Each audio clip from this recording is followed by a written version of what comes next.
Kung saan daw may masarap, dapat pinupuntahan. Kaya bumiyahe pa kami ng 3 oras mula dito sa Calgary papunta dito sa Edmonton para lang matikman at makakain ng mga pagkaing Pilipino dito sa Cebu Lechon Restaurant dito sa Edmonton. Wow! Located sila dito sa may Roper Road, Northwest, Edmonton, Alberta, Canada.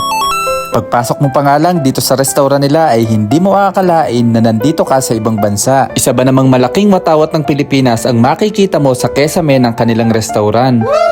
Sobrang dami nga ng mga menu na pagpipilian. At syempre, ang pinaka-specialty nila na lechon belly. Wow naman! In fairness, sobrang bilis na i-serve ng mga in-order namin. Tingnan nyo naman kung gaano karami ang serving nitong in-order namin na inihaw platter. Sa sobrang special nga ng pansit nila dito ay may lechon na topping sa ibabaw. Ewan ko na lang kung ma-homesick ka pa kapag ganito kasasarap na pagkain ang nakahain sa'yo. At syempre, makakalimutan ba naman natin ang dessert na halo-halo? Sa sobrang overload nga nito ay napakahirap niyang haluin. Sobrang busog na nga namin pero may balot pa kami para sa hapunan.